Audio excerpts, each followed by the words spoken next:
জায়গাতে চলে এসেছি। এই শহরটি একটি খনির ভিতরে তৈরি করা হয়েছে, যা প্রায় 1000 বছর আগের এবং অগণিত সুড়ঙ্গ ও চেম্বার সহ।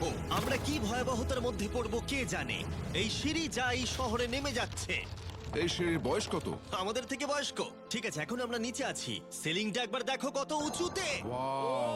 আমরা সবাই এখন 400 ফুট ভূগর্ভস্থ এবং কোনো না কোনো ভাবে এই গ্রামটি বিদ্যমান। এটা দারুণ। দ্বিতীয় বিশ্বযুদ্ধের সময় যখন রোমানিয়ায় বোমা হামলা হচ্ছিল, হাজার হাজার মানুষ এখানে লুকিয়ে থাকতো। এবং এখন একগুচ্ছ ইউটিউবার এখানে বাস করবে। এবং শীঘ্রই আমরা রাত কাটানোর জন্য ভালো জায়গা খুঁজে পেলাম। আমাদের এখানে ক্যাম্প করা উচিত। তুমি বস। আমাদের সব জিনিসপত্র ওখানে আছে, তাই হোম বেস সিদ্ধান্ত নিয়ে আমরা আমাদের ব্যাগগুলো ধরতে গেছিলাম এবং আমাদের সম্মিলিত মস্তিষ্কের শক্তি ব্যবহার করে আমরা তাদের ক্যাম্পে নামানোর উপায় আবিষ্কার করেছি। ওহ, এটা তো অসাধারণ। দারুণ কিন্তু।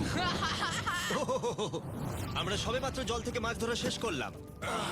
চ্যালেঞ্জের জন্য আমাদের খাবার সমস্ত ব্যাগড ফুড এবং আমরা প্রত্যেক একটা ব্যাগ নিয়ে এসেছি। তোমারটা কি আছে কার্ল?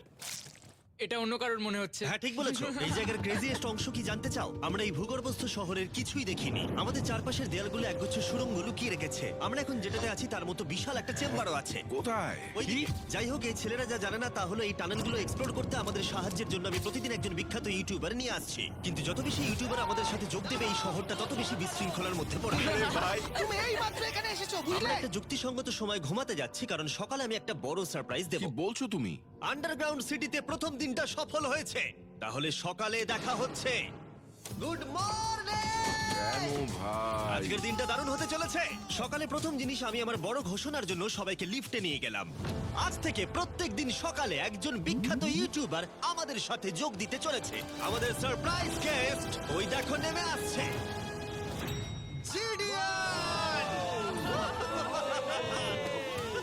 ভূগর্ভস্থ শহরে তোমাকে স্বাগত। এটা একটা পুরো শহর। ওয়াও, এখানে একটা ফেরিস হুইলও আছে। হ্যাঁ, কিন্তু শুধু এটাই নয়। তাহলে আমরা এখন এই সিঁড়িগুলোতে উঠিনি। আর তোমরা কি তোমাদের জীবনে কোনোদিন এইরকম অদ্ভুত সিঁড়ি দেখেছো? ছেলেরা এখানে এসো। লেজার বিম উঁচুতে একটু ভয় পায়। কেন তোমরা আমার সাথে এমন করছো? আজ আমরা তোমার উচ্চতার ভয়কে জয় ও করছি। ভাই।